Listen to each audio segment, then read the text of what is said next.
That smell of freshly ground coffee beans, and that rush, that power to go do things, and a feeling that you can just go on, and best of all, no hangover. Yet I decided to quit, not only once, but twice.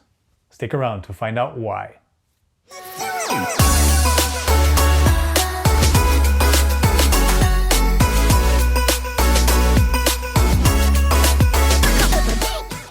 Hi, I'm Mike, and on this channel we're talking about things that I've learned and I've tried, things that have taken my health to the next level. Today we're talking about coffee. Let's do it. People love coffee, and for obvious reasons. Here are 5 obviously good things about coffee. Number 1, mental alertness. This is the main reason why most people drink coffee. You simply feel very awake and energized when you drink coffee. Number 2, physical performance. Most people report that they feel more energy, more endurance and strength right after having coffee. Number 3, the taste and smell. So coffee obviously smells very good. You open up that bag and you smell that smell, it's so good. And the taste is also, you could say it's an acquired taste. It's basically like beer. I have yet to find a single person who likes it the first time they try it. But after time, everybody learns to love it. Number 4, hunger suppression. It's become really popular these days with intermittent fasting. And having a cup of coffee really helps you not feeling the hunger. It's become popular too, if it's not enough with just coffee, to add a little bit of fat to the coffee. Number 5, the social aspect. It's so common to just go meet at a cafeteria, have a cup of coffee with your friends. In Sweden we have fika. It's a really nice social thing. Meet, have a cup of coffee, enjoy life.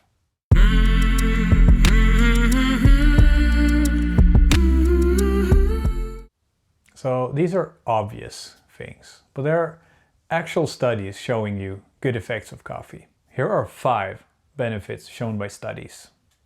Number 1, coffee increases metabolism by up to 29%, a little bit less in obese people.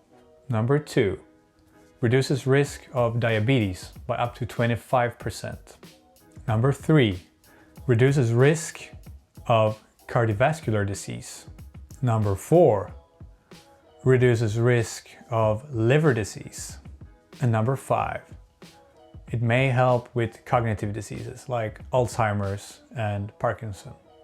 Now, there are also a lot of studies showing the negative effects of coffee.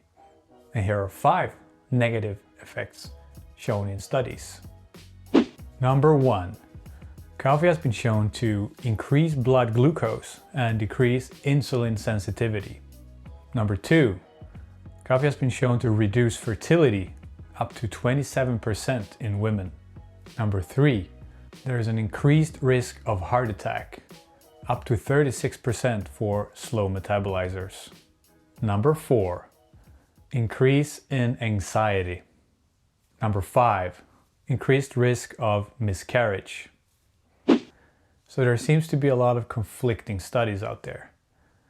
On one hand, studies tell you that it lowers the risk of diabetes, but on the other hand, it also seems to increase blood glucose and lower insulin sensitivity. So what is it? Is it good or is it bad? Let me tell you my experience and my story. So I actually started drinking coffee pretty late, around age 23. I was living in Switzerland at the time. I remember that I had a lot of stomach issues and I was feeling constipated a lot. And I noticed whenever I took that Italian type of espresso, which they have in Switzerland, especially in the morning, I felt I could immediately go to the toilet. And that was such a relief for me. So I brought this tradition with me to Sweden. I made this in a mocha brewer, this espresso type of coffee in the morning, and I got a croissant at the store. And man, I love this in the morning. It was the best. It quickly became a staple of mine. As time passed, I had less and less milk in the coffee, and I transitioned to what Swedish people usually drink. They usually drink drip coffee. And it differs a bit from the drip coffee in the States in that Scandinavian drip coffee is much stronger. So have a look at this graph. This is showing how much coffee countries are drinking around the world. So this is coffee per person in 2016. And you can see that Scandinavia is way up in the top.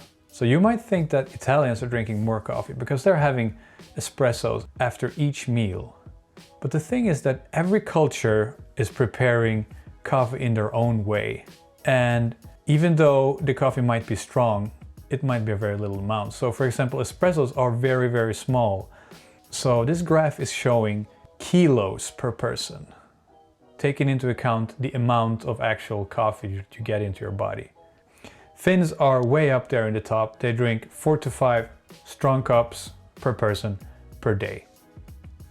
So I noticed after some time, having coffee at work, having coffee at home, when I came home in the evenings, I felt really tired. Like I had no energy to start doing things. I just wanted to lie there in the sofa and I couldn't really initiate anything.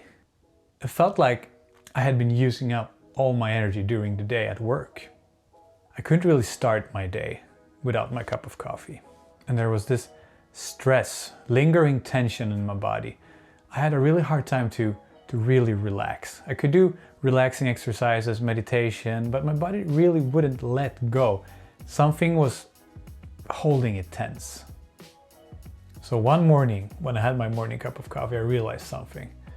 I was feeling really happy when I had my cup in the morning. And that made me think, am I that unhappy when I don't drink? Do I really want my happiness to be dependent on a stimulant? That made me wonder. And I wanted to try and quit. So I quit and I went cold turkey on coffee. I was thinking, can't be that hard. I'm mentally strong. I can do this. So I woke up next morning feeling dead tired, really needing my cup of coffee.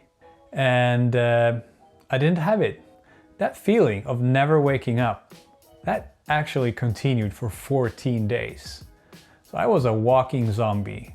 My wife, she told me that I looked dead on the inside. I really felt like I was returning years of borrowed energy. It was one of the hardest things that I've done, but I decided to push on. After some time, I just realized in the morning that I actually woke up feeling a little bit of energy. Like I didn't really need anything to get out of bed. And there was a big shift coming home from work in the evening.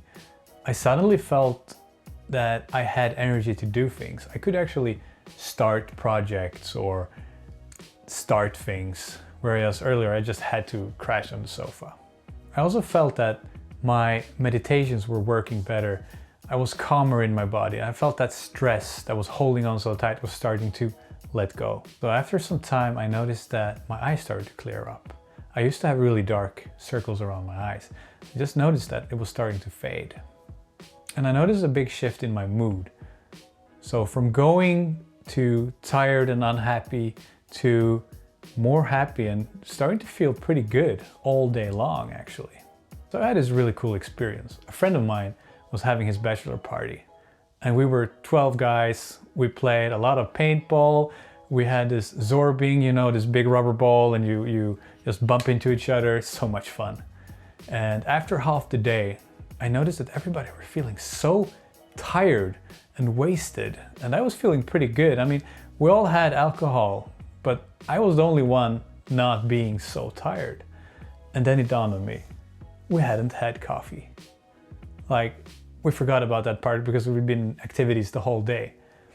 And now people were starting to really feel it. And I remember that feeling was so good. Like, man, I'm out. I no longer am dependent on this stimulant. That was such a cool feeling. So another really cool thing that happened is that I started to be able to hear what my body was trying to tell me. So what do I mean by that? Basically, in today's society, we're all so used to just shove away the symptoms. So if we're feeling tired, just drink more coffee. If we're feeling a headache, just take a painkiller. But we're not really listening. Your body's trying to tell you something. What if you put your hand on the stove, and even though it was burning you, your body's telling you it's burned, remove your hand. What if you didn't listen to that? So we're so used to this, just ignoring the body's messages. So one thing that happened is that I could start hearing when I was actually tired and I had to rest. Seriously, being tired does not mean that you have too little caffeine in your blood system. So I believe strongly in that your body has a lot of intelligence. It knows what it needs and it's trying to tell you. So we've become so detached to your body's signals. And there are a lot of people that are good at hearing this. So, for example, intuitive eaters. So I know people who can say, oh, I really want a carrot right now, or I really want an orange right now. And they can be so attuned to what their body needs that they can say exactly what it needs. And recently, I had 4 lady friends that were pregnant all at the same time. And they were all loving coffee. And as soon as they became pregnant, they lost the taste for it. They told me like, nah, I love it, I have tried, but it just doesn't taste good. So it tasted horrible to them. And I remember that one of them tried coffee the day after having the baby. He said, oh, I can drink it again. Now it tastes good again. And it's really interesting how the body is telling you what you need and you don't need. Remember the studies on all the negative effects for pregnant women. So this topic is really fascinating and I'm actually going to make a separate video on this in the future. To be notified exactly when that video drops, please click the subscribe and the bell icon. So we went on a summer vacation to one of the Greek islands and we decided when we're here, we're definitely going to experience the culture, eat the food, drink the drinks, and in the morning at the hotel, they serve this really nice Greek coffee. And of course, I had to try. But that try in the morning became the second morning and the third morning to 3 and 4 cups. And I remember that feeling, man, this is so good. Why did I ever quit? And I didn't feel any of the negative effects. I just felt euphoric and energized. Now, fast forward a few months. Of course, I couldn't quit when I came home. So I just suddenly realized after coming home from work that I started to feel less energized. I had less drive to do things. And I was starting to feel that tension in my body slowly creep back. And also I was feeling that my mood had become a little bit dampened when I didn't have coffee. So I decided to quit again, but this time with a plan. So instead of going just cold turkey, I decided to go 100% coffee to the next week with 75% coffee, 25% decaf. Next week 50-50. Third week only 25% caffeinated coffee. And on the 4th week I would be free. And I realized that you can't just quit coffee and you can't just remove coffee because it's the same way with all habits. You need to replace a habit with another one. So I researched alternatives to coffee. I still wanted to have that social aspect of it, you know, sitting down with your friends with something warm or just sitting with something warm, relaxing. So you have decaf coffee, which is basically impossible to find in Sweden. There just simply is no market. You go to any store and you ask, do you have decaf? And they're like, what? It's a lot easier with tea. So there are many different types of tea. There's the black tea, the green tea, herbal tea, red tea, white tea, and so on. And they all have different attributes. So they say that the black coffee has the most caffeine, but it's still just a fourth of a cup of coffee. So there's also a debate whether tea has caffeine or theine. But let's debunk this. So theine and caffeine is actually the exact same molecule. The difference is that in coffee, the molecule ties much more loosely. So it gets released in the bloodstream much faster. In tea, it sits more tight. So it's a slower release and not so much. I personally don't react to tea like I do with coffee. So I mostly want to avoid that feeling of euphoria and happiness that drive. As long as I don't feel that, for me it is safe. Now there are some other really cool options as well. There is the dandelion coffee. You take the dandelion root and you roast it and you make something that looks like coffee. There is the fig coffee and there is the chicory coffee. Sometimes they mix all of these and make something that looks like coffee. And they're actually really good. They smell good, they taste good, they look black, and they give you this same kind of good feeling that coffee does. So after those 4 weeks, when I transitioned out all the caffeine, I started to drink fig coffee. And I still do. It's really nice. And this time I didn't have any major withdrawal effects like I had previously. And I'm so happy that I've gone through this again. And I'm never going back. So that's it. That's all for this video. If you made it all the way to the end, thank you so much. Please give this video a thumbs up and I'll be seeing you in the next video.